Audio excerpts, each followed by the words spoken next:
Okay ji, welcome back again. Data structure course में इस session पे हम सिंगली लिंक लिस्ट के तमाम ऑपरेशन जानेंगे। Not only the theory aspect बल्कि प्रैक्टिकली सी प्लस प्लस के जरिए हम एक एक कोड को अंडरस्टैंड करेंगे कि ऑपरेशंस किस तरह से परफॉर्म होने होते हैं। लिहाजा वीडियो फर्दर कंटिन्यू रखने से पहले बताता चाहूँ कि प्रीवियसली तमाम वीडियोस बड़ी इंपॉर्टेंट है, स्पेशली इससे पहले वाली वीडियोस जिसमें हमने थ्योरी एस्पेक्ट जाने थे। तो वो वीडियोस आपने ज़रूर देखा हो तो तमाम वीडियोस सेपरेट प्लेलिस्ट के साथ मेरे यूट्यूब चैनल पर मौजूद है। फाद हुसैन CS से स्विच करने के बाद आप मेरे चैनल पर आएंगे, इसके प्लेलिस्ट पर जाएंगे जहाँ डिफरेंट डिसिप्लिन्स की वीडियोस मौजूद है। विथ ईज़ आप इन्हें वॉच कर सकते हैं, जबकि इस्तेमाल होने वाले इसमें वीडियो रिलेटेड जो मटेरियल हैं, स्पेशली प्रेजेंटेशन, स्लाइड कोड, ये तमाम चीज़ें मेरे blog Fahd Hussain CS blogspot.com पर है। तमाम मटेरियल को फ्रीली डाउनलोड करके यूज़ किया जा सकता है। तो चैनल पर अगर नए हो, चैनल को सब्सक्राइब नहीं किया तो ज़रूर करें, ताकि इसी तरह की चीज़ें आपको बर वक्त आसानी के साथ सीखने को मिलती है। तो हमें ऑपरेशंस में एज लाइक द एरे, जिस तरह हमने एरे के अंदर डिफरेंट ऑपरेशन परफॉर्म किया, बिल्कुल इसी तरह के ऑपरेशंस सिंगली लिंक लिस्ट के अंदर भी मौजूद है। तो सबसे पहले हमें इंसर्शन ऑपरेशन को समझना होगा कि insertion operation singly link list के अंदर किस किस तरह से हो सकते हैं। तो एज लाइक द एरे हम स्टार्ट में किसी डेटा को इंसर्ट करवा सकते हैं। तो स्टार्ट पे ऐड करना, तो मैं इंडेक्स यहाँ पर फोर्सली 0 लिख रहा हूँ ताकि हमें कॉन्सेप्ट समझ में आए कि हम स्टार्ट में लेना चाह रहे हैं, as like the array, just for the sake of understanding. इसी तरह से मैं एंड पर डेटा इंसर्ट करवा सकता हूँ, तो हम यहाँ पर लास्ट लिख लेते हैं, लास्ट इंडेक्स जो भी होगा उसका मेमोरी एड्रेस। और इसी तरह से according to the user requirement, जो यूजर जहाँ पर चाह रहा है तो वो अपनी इंडेक्सिंग बताएगा या पोजीशन बताएगा जहाँ पर वो डेटा को इंसर्ट करवाना चाहता है, उस जगह पर जाकर वैल्यूज इंसर्ट होगी। अब ये 3 सिनेरियोज हो गए। अगर हम लिंक लिस्ट की लॉजिक को याद रखें तो लिंक लिस्ट के अंदर 2 चीज़ें होती हैं। सबसे पहले वो डेटा जो आप इसमें स्टोर करवाना चाहते हैं, और सेकंड वो रेफरेंस होता है जो नेक्स्ट नोड के रेफरेंस को कंटेन करता है। क्योंकि हम फर्स्ट डेटा को इंसर्ट करवा रहे हैं, तो फर्स्ट डेटा जैसे ही इंसर्ट होगा उसकी एक मेमोरी ब्लॉक रिजर्व हो जाएगी। फॉर एग्जाम्पल वो डेटा 15 था, मैंने 15 लिख दिया, और यहाँ पर जहाँ पर वो डेटा स्टोर हो रहा है उसका मेमोरी एड्रेस है फॉर एग्जाम्पल 2800।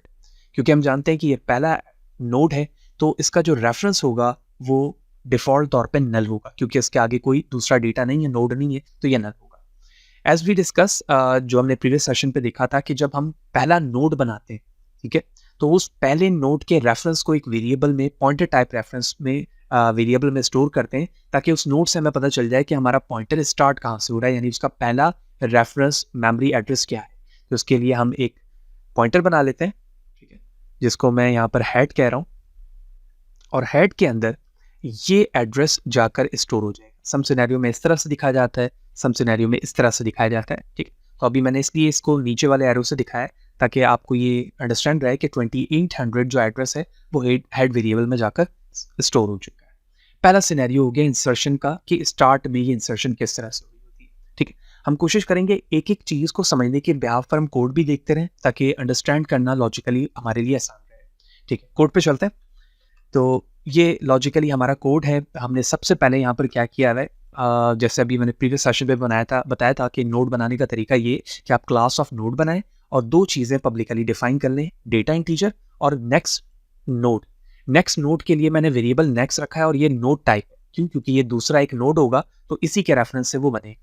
फिर मैंने कंस्ट्रक्टर बनाया है, ठीक है। कंस्ट्रक्टर के अंदर दोनों वैल्यूज बता दी कि डेटा जो है वो डेटा के बराबर होगा, लेकिन जो पॉइंटर होगा पहला वो नल होगा। क्यों? क्योंकि जब आप पहला पॉइंटर बना रहे हैं तो वो दूसरा एलिमेंट उसके आगे मौजूद नहीं है, तो वो डिफॉल्ट तौर पे नल रहेगा, ठीक है। फिर हम सेकंड क्लास में आते हैं जिसका नाम लिंक लिस्ट है। लिंक लिस्ट के अंदर मैंने हेड पॉइंटर टाइप वेरिएबल बनाया, और वो किस टाइप का? नोड टाइप का, क्योंकि उसके अंदर जो रेफरेंस सेव हो रहा है वो पहले नोड का एड्रेस हो रहा है। फिर हमने क्लास लिंक लिस्ट के अंदर लिंक लिस्ट का कंस्ट्रक्टर बनाया जो हेड की वैल्यूज को सिर्फ नल इनिशियलाइज कर रहा है, राइट। उसके बाद डिस्ट्रक्टर है, इसे हम बाद में डिस्कस करेंगे। हम अपनी उस वर्क पर आते हैं जो अभी हमने किया है, इंसर्शन एट बिगिनिंग। तो इंसर्शन एट बिगिनिंग के लिए हमारे पास एक फंक्शन है जिसका नाम इंसर्ट एट बिगिनिंग है, और उसमें हमने वो डेटा लिया हुआ जो हम इंसर्ट करवाना चाह रहे हैं।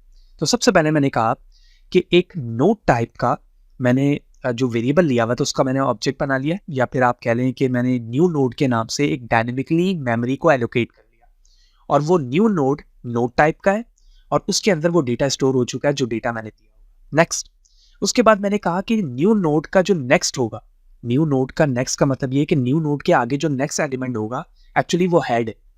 हेड उससे पहले बनाया इसलिए गया है ताकि उसके साथ जो एलिमेंट मौजूद है वो एक पॉइंटर है और वो हेड है, और हेड के अंदर न्यू नोड के डेटा का रेफरेंस मौजूद है, राइट। तो इस वक्त जो हेड हो गया वो बराबर हो गया न्यू नोड के, और न्यू नोड के अंदर क्या मौजूद है, न्यू नोड में वो डेटा मौजूद है जो आपने सेव किया है फंक्शन को देकर, और उसका मेमोरी एड्रेस मौजूद है। तो हेड ने मेमोरी एड्रेस को कंटेन कर लिया उस नोड के जिसके अंदर आपने डेटा दिया। दैट्स इट, यानी पहला नोड रेडी हो चुका है, नोड के अंदर 15 स्टोर हो चुका है, और 28 जो उसका रेफरेंस था वो हेड वेरिएबल में जाकर स्टोर हो चुका है। दैट्स ग्रेट, पहली वैल्यूज इंसर्ट करवाने का तरीका हमने देख लिया। ओके, नेक्स्ट सिनेरियो क्या हो सकता है, insertion at the end of the link list. तो लेट्स सपोज हमारे पास हेड एलिमेंट है और ये पहला ब्लॉक है, इसमें दो चीज़ें हैं, फिर ये सेकंड है, और इसके बाद एक और एलिमेंट है जो यहाँ पर स्टोर, इसमें कुछ भी एलिमेंट मौजूद है तो हम लिख लेते हैं 5 7 3, ये कुछ एलिमेंट है, और हेड ने इसकी मेमोरी एड्रेस को स्टोर किया हुआ है, फिर ये इसका मेमोरी एड्रेस है, और ये इसका मेमोरी एड्रेस है। इस वक्त ये लिंक लिस्ट है जो मेमोरी पे स्टोर्ड है हमारे पास, और अब रिक्वायरमेंट ये है कि एंड पे जाकर डेटा को स्टोर करवाना है। तो एंड पे स्टोर करवाने के लिए सबसे पहले हम रिकॉल करते हैं कि इसका रेफरेंस यहाँ पर स्टोर है, इसका रेफरेंस यहाँ पर स्टोर है, और ये जो एड्रेस होगा वो नल होगा।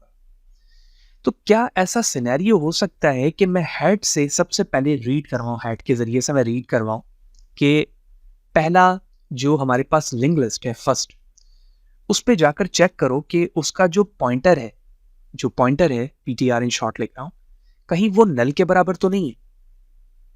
अगर ऐसा नहीं है फर्स्ट में, तो आप जाहिर सी बात है उस PTR के जरिए से सेकंड वाले पे चले जाओगे, यानी इस पे चले जाओगे, ठीक है। आप सेकंड पे जाके देखो, सेम, इसका PTR नल तो नहीं है, ठीक है, नहीं है तो आगे चले जाओ।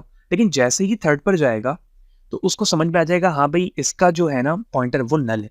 तो जब इस सिनेरियो से इसको नल मिल गया तो इसने क्या करना होगा कि जो ऑब्जेक्ट बनाकर नोड टाइप का वो एक नोड क्रिएट कर रहा होगा कहीं पर भी मेमोरी के, फॉर एग्जांपल वो यहाँ पर क्रिएट करता है, ठीक है, क्योंकि हम जानते हैं कि वो कंटीन्यूअस मेमोरी लोकेशन नहीं होगी, तो वो यहाँ पर एक डेटा के साथ उसने ब्लॉक बना दिया, उसमें फॉर एग्जांपल 4 वैल्यूज स्टोर है, ठीक है, लेकिन नल तो उसको यहाँ मिला। तो जहां पर उसको नल मिलेगा, एक्चुअली उस नल की वैल्यूज को, यानी ये जो यहाँ पर वैल्यूज है, उसको उसके नए नोड से रिप्लेस करना होगा और उससे अटैच कर देना होगा, ठीक है। और ये लास्ट वैल्यू उसके साथ खुद ऑटोमेटिकली रन हो ऐड हो जाएगी, क्यों, कि उसके आगे उसके कोई पॉइंटर ही नहीं है, ठीक है। तो इस तरह से लास्ट वैल्यू को इस नल के जरिए से सर्च किया गया, पॉइंटर के जरिए से कि नल कहाँ पर है, और जहां पर नल वैल्यू मौजूद थी, जहां पर रिक्वायरमेंट के मुताबिक यूजर ने 4 नंबर को देकर एक नोड बनाया था, उस 4 को मैंने इसके साथ ऐड करके लिंक्ड कर दिया। तो इसका मतलब ये हुआ कि ये लिंक्ड होने के बाद ये एक लिस्ट में वैल्यूज ऐड हो गई, and insertion at end of the link list possible यहाँ पर हो गया। अब इसी चीज को कोड के लॉजिक से समझते हैं, मजीद बेहतर तरीके से ये बात हमें समझ में आएगी। तो नेक्स्ट हमारे पास फंक्शन है इंसर्ट एट एंड का, going to zoom it now. तो जो डेटा आपने दिया है, जो रिक्वायरमेंट है इंसर्ट करवाने की, वो आपने दिया। तो सबसे पहले एक न्यू नोड क्रिएट हुआ, किस टाइप का, नोड टाइप का, रेफरेंस टाइप है, और आपने जो डेटा दिया वो उसमें वैल्यू जाकर स्टोर होगी। फिर चेक किया गया कि हेड के अंदर जो पॉइंटर है वो नल पॉइंटर तो नहीं, यानी इसका मतलब ये कहीं ऐसा तो नहीं है कि पहला जो एलिमेंट है वही इकलौता हमारे पास नोड, ठीक है, ऐसा नहीं है। अगर ऐसा है तो आप हेड के अंदर न्यू नोड की वैल्यूज को स्टोर करके रिटर्न कर जाओ, ठीक है। यानी पहली वैल्यूज हेड पे ही आपको नल मिला, तो इसका मतलब क्या हुआ कि अभी कोई पॉइंटर बना ही नहीं, तो जब पॉइंटर नहीं बना है तो न्यू नोड के अंदर ही हेड की वैल्यूज ऐड हो जाएगी, यानी ये पहला डेटा होगा जो इंसर्ट हो रहा है। ऐसा भी तो हो सकता है ना कि जब मैं पहली वैल्यूज को इंसर्ट करवाऊं तो वो पहली भी और लास्ट भी हो, पहली वैल्यूज को मैं दोनों सिनेरियोज पे देख सकता हूँ। तो अभी आपका जो लिंक लिस्ट था वो ब्लैंक था, तो यही वजह है कि पहली वैल्यूज ही ऐड हो गई। अगर ऐसा नहीं, फॉर एग्जाम्पल इसकी कंडीशन, तो हमने एक नोड टाइप पॉइंटर बनाया करंट के नाम से, और उस करंट के अंदर हेड की वैल्यू सेव कर दी।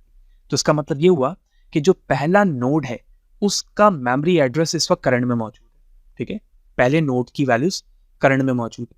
लूप पे गया, वाइल लूप पे, और मैंने कहा करंट के जरिए से नेक्स्ट पे जाओ। हेड के जरिए से हम नेक्स्ट पे जा सकते हैं, तो इस वक्त मैं करंट के जरिए से नेक्स्ट पे जा रहा हूँ। अब सवाल ये होता है कि सर आप हेड के जरिए से भी तो जा सकते थे। जी बिल्कुल जा सकता था, लेकिन अब हेड को कभी भी ट्रैवर्सिंग के लिए इस्तेमाल नहीं करते। हेड को हमने इसलिए रखा हुआ है ताकि हमें सिर्फ ये पता चले कि पहले नोड का एड्रेस क्या है।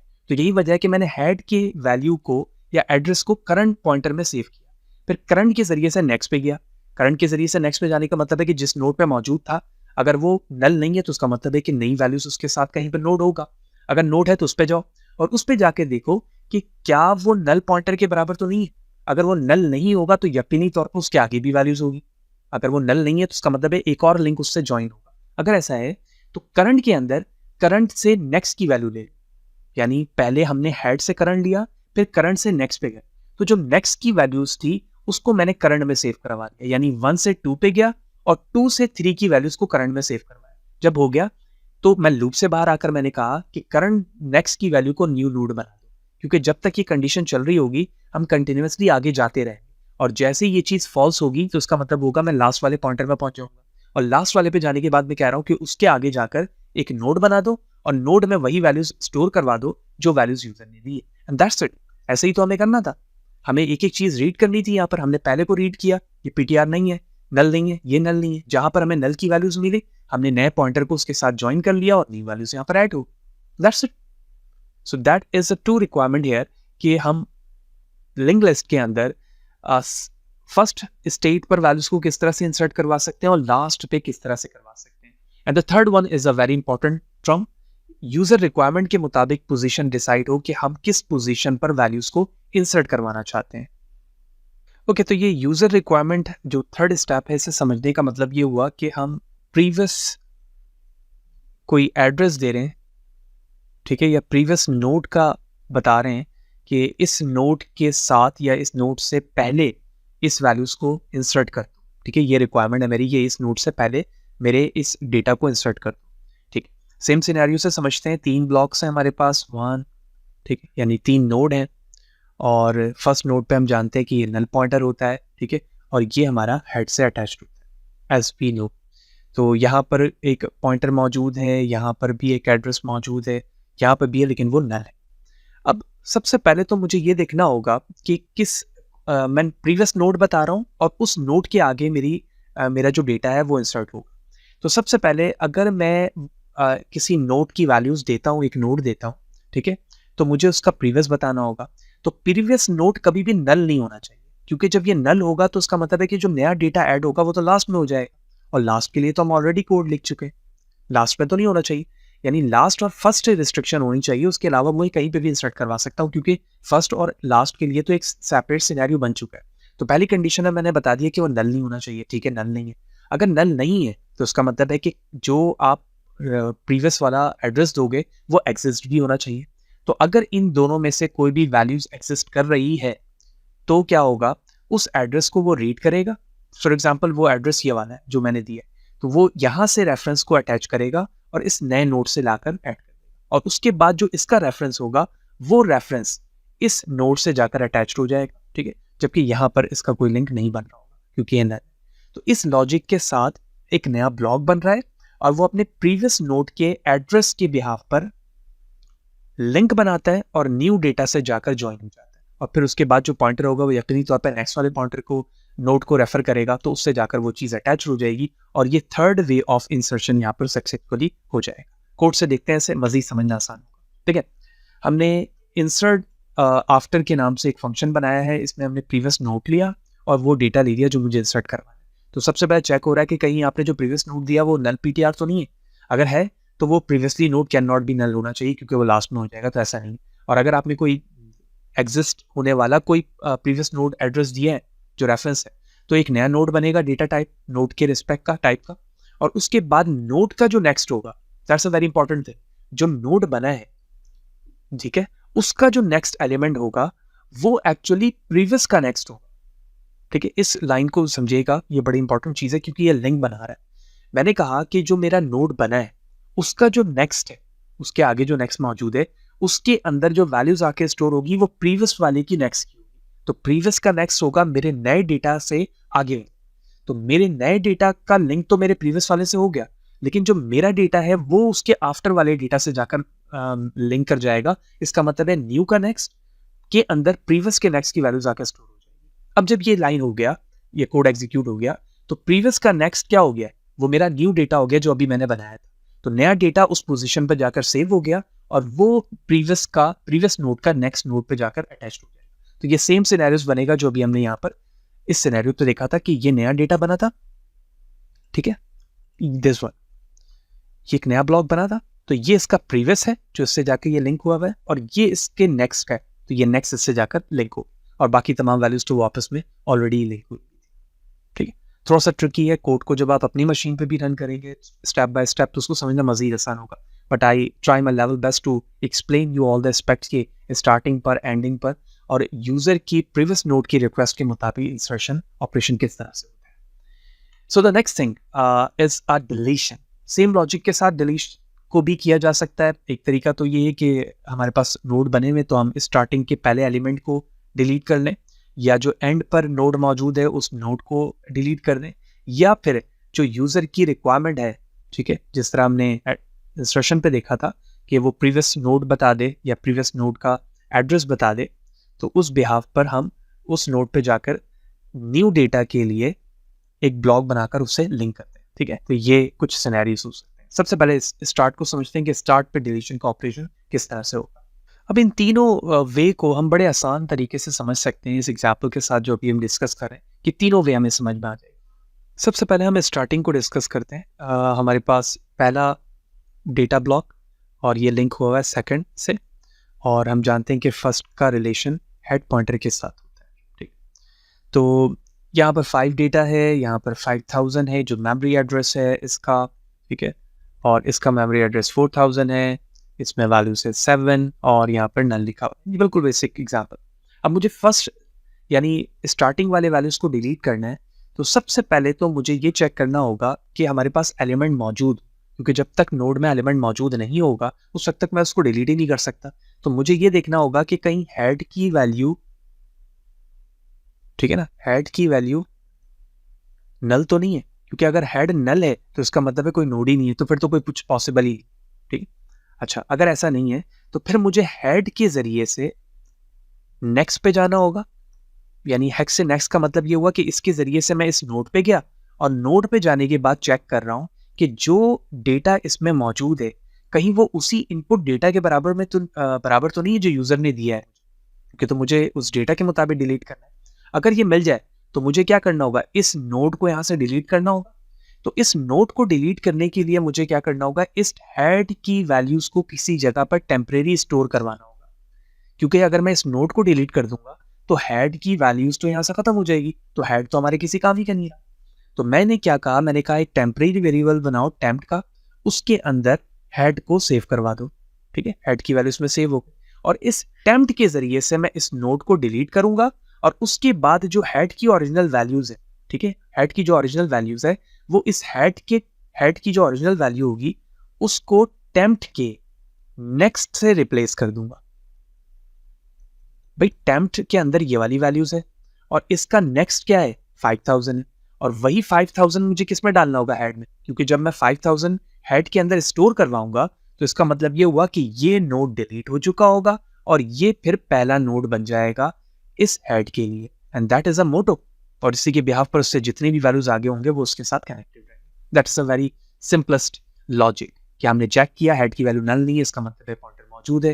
फिर हमने चेक किया कि जो डेटा हम सर्च कर रहे हैं हेड के नेक्स्ट के जरिए से उसमें मौजूद है, ठीक है, डिलीट कर दो। लेकिन डिलीट करने से पहले मुझे ये भी देखना होगा कि हेड की वैल्यूज रिटेन है, तो मैंने टेम्प के अंदर हेड की वैल्यूज लेकर डिलीट करवाया और हेड की वैल्यू को टेम्प के नेक्स्ट के जरिए से उसमें वैल्यू सेव करवा दी, ताकि हेड को अब पता चल जाए कि जो पहला नोड है अब उसकी वैल्यूज का एड्रेस 4000 नहीं बल्कि 5000 है। इस तरह से हम स्टार्टिंग पे वैल्यू को रीड करा के डिलीट कर लेंगे। फिर उसके बाद यूजर की कोई भी रिक्वेस्ट हो या फिर एंड हो, तो अब यहाँ पर प्रॉब्लम आती है एरे से रिलेटेड। हम जानते हैं कि जब हम एरे पढ़ रहे थे तो हमने देखा था कि वहां पर किसी भी प्रॉब्लम को सॉल्व करने के लिए हम ट्रैवर्स करते थे।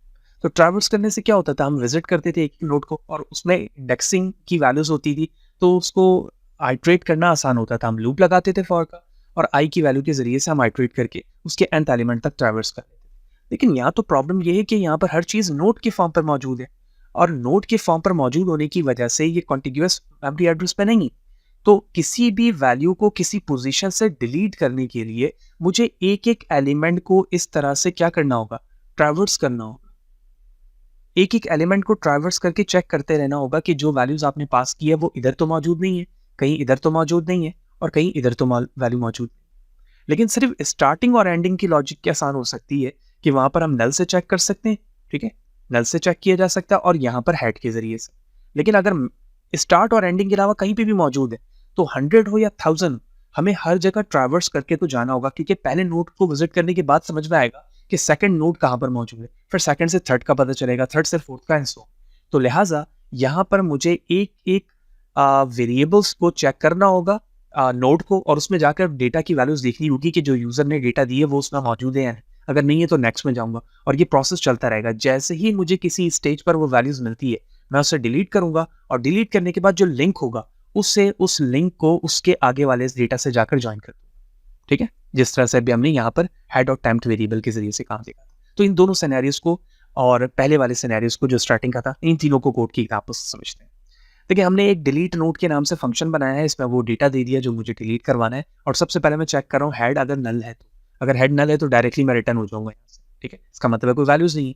अच्छा जी, अगर वैल्यू मौजूद है और मैं स्टार्टिंग में देखना चाह रहा हूँ, तो मैंने हेड के जरिए से डेटा पे गया, यानी पहले नोड पर चेक किया कि कहीं वो उसी डेटा के बराबर तो नहीं है जो मुझे करवाना है। जी ऐसा ही है, तो क्या करूँ, टेम्प्ट वेरिएबल के अंदर हेड का डेटा सेव करूँ, और हेड के अंदर देखो, हेड के अंदर टेम्प्ट, हेड के नेक्स्ट की वैल्यू सेव करवा रहा हूँ, हेड के नेक्स्ट की वैल्यू सेव करवा दिया, और टेम्प्ट को डिलीट कर दिया, क्योंकि मैं हेड को अगर डिलीट कर दूंगा तो फिर मुझे हेड दोबारा बनाना पड़ेगा। तो टेम्प्ट एक टेम्पररी वेरिएबल था, उसके जरिए से फर्स्ट नोड को मैंने डिलीट कर दिया, और जो हेड की वैल्यू थी उसके बाद जो वैल्यूज मौजूद थी उसमें उसका एड्रेस डाल के सेव कर दिया, और मैंने फंक्शन को रिटर्न करवा दिया। उसका मतलब है पहला नोड डिलीट हुआ और सेकंड नोड के अंदर हेड की वैल्यूज अपडेट हो गई। That's it.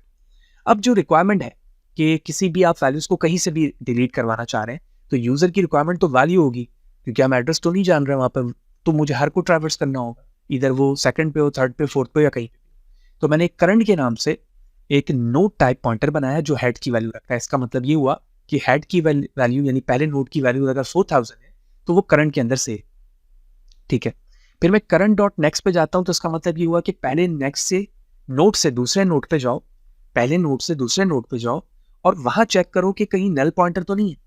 इसका मतलब ये हुआ कि अगर वो नल हुआ तो जाहिर सी बात है पहली वाली कंडीशन होगी, तो ये देखो कि वो नल तो नहीं है, यानी not equal to null pointer है, तो इसका मतलब उसमें वैल्यूज और रेफरेंस दोनों होंगे। ठीक है, फिर करंट के जरिए से नेक्स्ट पे जाओ और नेक्स्ट के डेटा को देखो।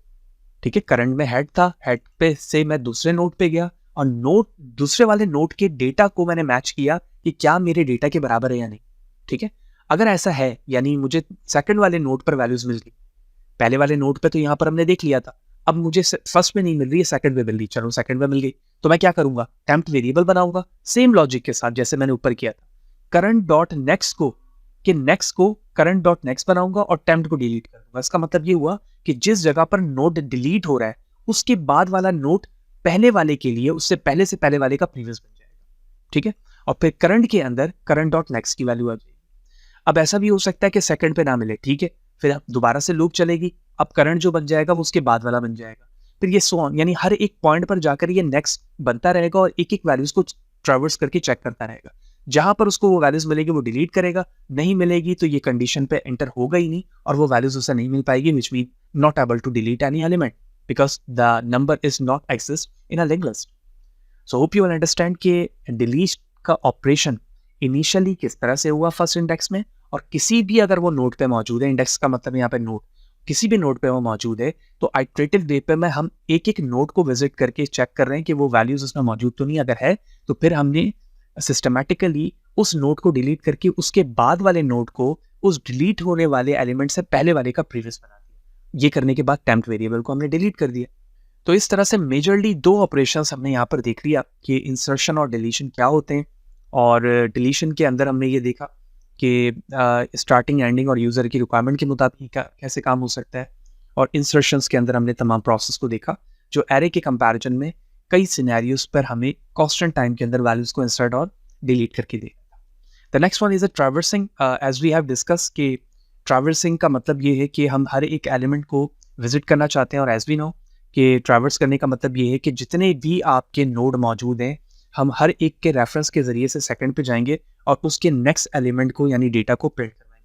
वेरी सिंपल थिंग, हम वहां पर इंडेक्सिंग के जरिए से करते थे, यहाँ पर हम पॉइंटर के जरिए से एक एक एलिमेंट पे जाकर वैल्यूज को चेक कर रहे होंगे और उसके बाद उसे डिलीट उसको डिस्प्ले करवा। ठीक है, तो यहाँ पर टेम्परेरी वेरिएबल हमने यहाँ पर टेम्प्ट का इस्तेमाल देखा जब हम वेरिएबल को मैच करवा रहे थे डेटा के साथ कि जो वैल्यूज़ दी गई है वो उसमें मौजूद है या नहीं। तो टेम्परेरी वेरिएबल टेम्प बनाया गया था। यहाँ पर ट्रैवर्सिंग के लिए भी हम चाहें तो वेरिएबल बना सकते हैं। हम एक-एक नोड की वैल्यूज़ को डिस्प्ले करवाते जाएँगे और उसके बाद नेक्स्ट पे जाते हैं। तो इस तरह से वैल्यूज़ डिस्प्ले होती जाएँगी एंड ये प्रोसेस चलता रहेगा। Same for the searching. Searching के लिए भी यही होगा, हम हर एक एलिमेंट पे जाकर वैल्यूज़ को चेक कर रहे हैं कि जो डेटा दिया गया वो उस रेफरेंस में मौजूद है या नहीं, and from the start to end तक। और अपडेट का मतलब सिंपली यही है कि उस स्पेसिफिक वैल्यूज़ को जाकर चेंज करना, ना पे वहाँ पर कोई वैल्यूज़ डिलीट हो रही है और ना ही किसी का रेफरेंस चेंज हो रहा है। ठीक है, तो हम ट्रैवर्सिंग और सर्चिंग को पहले देखते हैं ताकि ये कॉन्सेप्ट हमें यहाँ पे क्लियरली समझ में आ जाए। तो सर्चिंग को हम यहाँ पर देख लेते हैं। सर्चिंग के लिए वेरी सिंपल कोड है, जिस तरह एरे में था। सर्च का मेथड डेटा दिया, करंट के अंदर जो हेड की वैल्यूज है और चेक किया गया करंट नल के बराबर तो नहीं है, तो इसका मतलब है कि लिंक्ड लिस्ट मौजूद है। अब हम पहले लिंक पे जाते हैं करंट के जरिए से और वहां पे जाके देख रहे हैं कि वो डेटा तो नहीं है, अगर है तो रिटर्न करा। ठीक है, और ये कंडीशन उसी वक्त होगी जब हर नोड पे जाकर चेक किया जाएगा। पहले नोड पे अगर नहीं मिला तो करंट जो है वो नेक्स्ट बन जाएगा, फिर वो नेक्स्ट पे जाकर देखेगा, थर्ड पे, फोर्थ पे, हर एक आइट्रेशन पे दिखता जा रहा है। और अगर कहीं पे भी नहीं है तो डायरेक्टली वो रिटर्न कर देगा फॉल्स। और अगर कहीं पे भी इसको वैल्यूज मिलती है तो वही नोड की वैल्यूज को नोड को रिटर्न करा देगा और हमें लिखा हुआ आ जाएगा कि यहाँ पर नोड हमारा फाउंड हो चुका है उस डेटा का जो हमने यहाँ पर इनपुट पे दिया था। देन द ट्रैवर्सिंग, जिसको हमने यहाँ पर डिस्प्ले के नाम से रखा हुआ है, हमने करंट के अंदर हेड की वैल्यू सेव की। हेड क्या है? पहला वो पॉइंटर है जो फर्स्ट नोड के एड्रेस को स्टोर करता है। फिर हमने प्रिंट करवा दिया link list element current is not equal to null pointer. Current का मतलब ये हुआ कि जब तक लास्ट पॉइंटर नहीं आ जाता, ठीक है, नल वहीं पर वैल्यूज होगी, उस वक्त तक वो करंट डॉट डेटा की वैल्यूज को डिस्प्ले कराता रहेगा। यहाँ पे जो डैश एंड एरो है वो डॉट को रिप्रेजेंट कर रहा है, यानी करंट के जरिए से डेटा पे जाओ, जिस नोड पे मैं मौजूद हूँ उसके डेटा को डिस्प्ले करो और फिर करंट को करंट डॉट नेक्स्ट कर दो, यानी जो डेटा डिस्प्ले हो गया जिस ब्लॉक का, उस ब्लॉक को डिस्प्ले करो और उसके बाद वाले डेटा पे चले जाओ। यानी फॉर एग्जांपल करंट के जरिए से मैंने इसके डेटा 5 को डिस्प्ले किया, जब ये हो गया तो करंट डॉट नेक्स्ट का मतलब ये हुआ अब मैं यहाँ पर आ गया, तो इस ब्लॉक पे मौजूद हूँ, इसकी वैल्यू को डिस्प्ले किया, फिर यहाँ पर आया, जब तक ये नल ना हो जाए। जैसे ही नल हुआ इसका मतलब है सारी वैल्यू डिस्प्ले हो चुकी है, प्रोग्राम यहाँ पर क्या हो जाएगा? एंड हो जाएगा और तमाम वैल्यूज वहाँ पर डिस्प्ले हो जाएंगी। राइट, तो ये प्रोसेस यहाँ पर एंड होता है। हमने तमाम ऑपरेशंस को यहाँ पर स्टेप बाय स्टेप डिस्कस कर लिया। ठीक है, इस अपडेट वेरी सिंपल है, जिस तरह से हम वैल्यूज़ को इंसर्ट करवा रहे हैं सेम सिनेरियो से वैल्यूज़ इंसर्ट होगी, लेकिन उसमें इंडेक्सिंग चेंज नहीं होती है, तो आप डायरेक्टली बेसिक कोड के जरिए से लिख सकते हैं। फिर हमने मेन के अंदर डू वाइल के जरिए से तमाम ऑपरेशंस के नंबर यहाँ पर बता दिए। ठीक है, जो वैल्यूज़ यूज़र इंसर्ट कर रहा है उसके मुताबिक वैल्यूज़ इंसर्ट होती जा रही है और वैल्यू डिस्प्ले। तो हम इसे एक ऑनलाइन कंपाइलर पे चला लेते हैं, वहाँ पे कलर सॉर्टर बेहतर होते हैं, तो समझना और विजुअलाइजेशन थोड़ी सी आसान हो जाती है। Let's see. ओके, तो सेम कोड मैंने ऑनलाइन कंपाइलर पे रन कर लिए हैं। सबसे पहले ऑप्शन इंसर्ट एट बिगनिंग है। अगर आप फर्स्ट पे करवाना चाह रहे हैं तो हम ऑप्शन यहाँ दे सकते हैं। मैंने फर्स्ट एलिमेंट दिया, क्या डेटा इंसर्ट करवाना है, मैंने कहा 10। ठीक है, एंड पे करवाना चाहते हैं, एक वैल्यूज ऑलरेडी इंसर्ट है, मैं चाहता हूँ कि दोबारा कराऊँ, तो ये उससे पहले आना चाहिए। फर्स्ट दे के मैंने 20 दोबारा दे दिया। ठीक है, तो ये 2 वैल्यूज हो चुकी हैं। मैं डेटा को अगर देखना चाह रहा हूँ तो मैं 6 प्रेस करूंगा तो डेटा देख लूंगा।